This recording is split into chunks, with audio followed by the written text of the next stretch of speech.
Hello, my friends. Today we are starting with some very interesting news. Yesterday, a cross collapsed from the dome of a church in the Kyiv-Pechersk Lavra.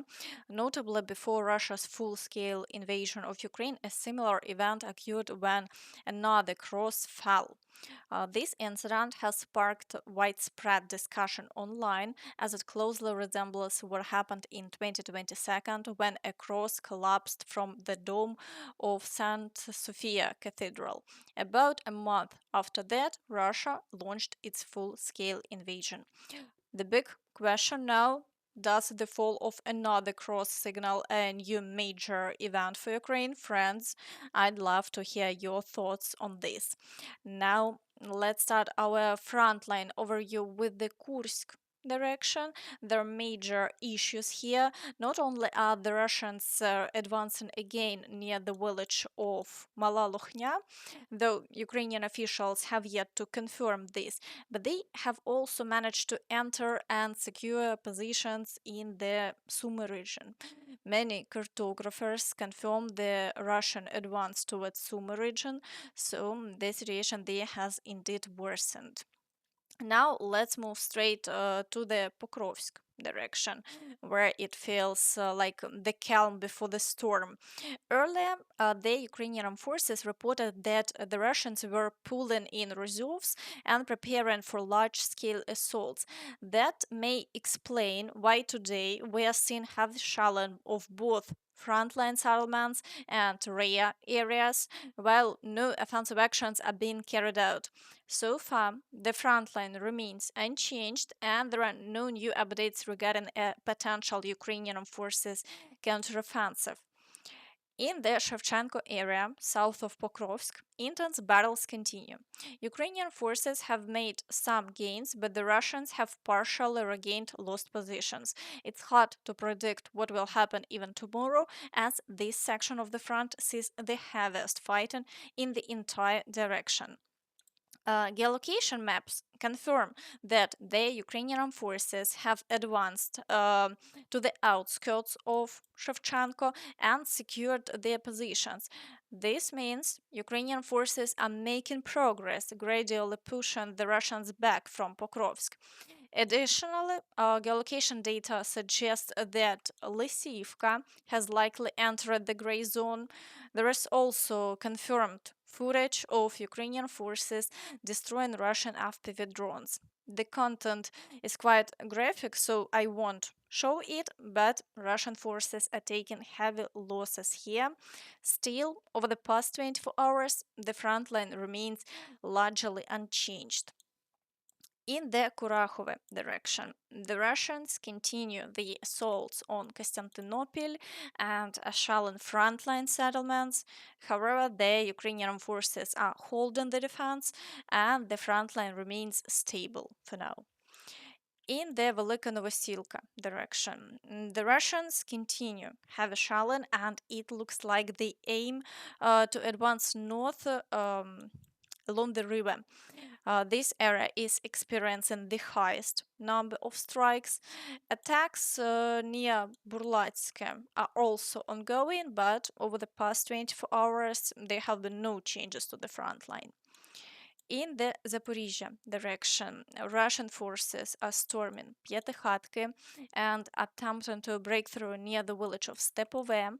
So far, there have been no changes in this sector either, but the Russians are not reducing the activity, keeping the situation tense. FPV drone operations here remain intense, with Russian forces actively trying to target Ukrainian forces personnel.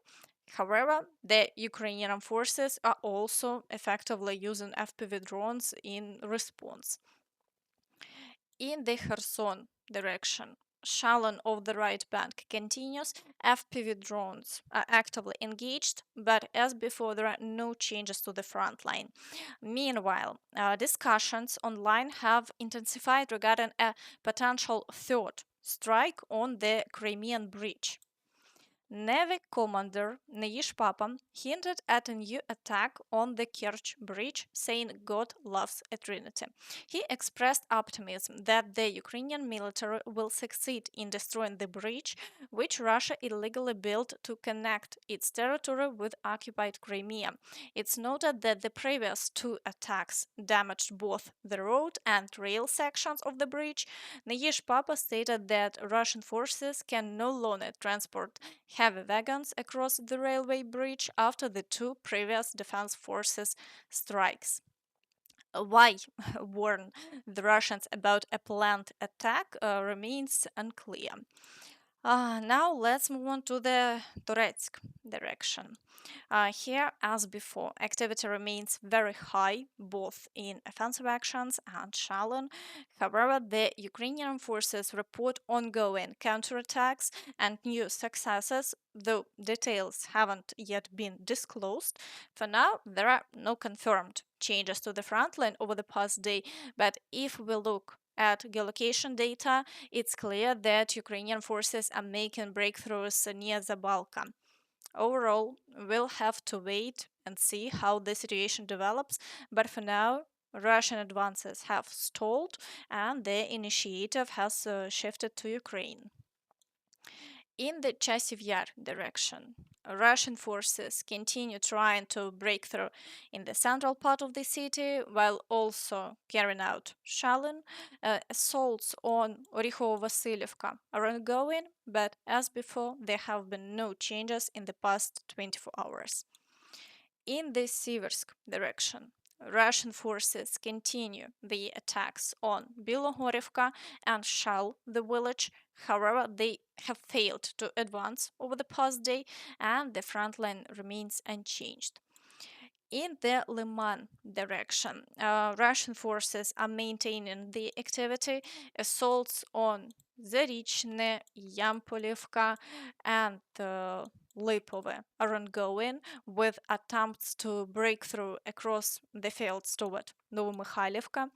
However, no changes have been recorded in the past 24 hours, and so far all attacks have been repelled. In the Burova direction, Russian forces are showing minimal activity, with assault recorded only in Bohuslavka. Otherwise, the situation remains stable. Further south, attacks on Hrekivka continue, but without success for Russian troops. In the Kupiansk direction, Russian forces are actively trying to break through to the outskirts of Kupiansk and advance toward the village of Redkivka. Meanwhile, assaults on Petropavlivka continue, but no changes have been recorded over the past day. In the Dvorichna direction, Russian forces are storming Krasna Persha and attempting to break through the fields toward Petro-Ivanivka.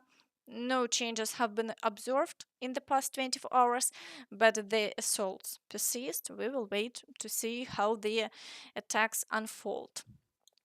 In the Kharkiv direction, shelling continues without offensive actions. The fighting remains concentrated around Vovchansk, but there have been no changes in the past day. Additionally, today Zelensky stated that preparations are underway for negotiations in Saudi Arabia, and he has high hopes for these talks. We are in constant contact with the American team as we prepare for the meeting in Saudi Arabia. I am confident that the meeting will be productive in Ukraine. We are very focused on this. On the Ukrainian side, diplomatic and military representatives will be present, including the head of the presidential office, Yermak, Foreign Minister Sibiha, several other members of Ukraine's diplomatic corps, Defense Minister Umarov, Deputy Head of the Office Pavla Palisa, and a combat commander who knows the front and brigade situation very well. We will do everything to ensure that Ukraine's interests are taken into account, as they should be. I also expect a report from the Minister of Defense on new support packages, primarily air defense and investments in our defense production, which is truly our top priority. Right now, almost daily, our partners in Europe are making new decisions on support. The key is to implement them as quickly as possible. Thank you to everyone who stands with Ukraine. Glory to Ukraine. Friends, do you believe a peaceful resolution to the conflict can be reached? Be sure to share your thoughts in the comments. And that's all from me. So please don't forget to like this video, subscribe to the channel, and hit the notification bell to stay updated on all the latest news. Thank you for watching and see you next time. Bye bye.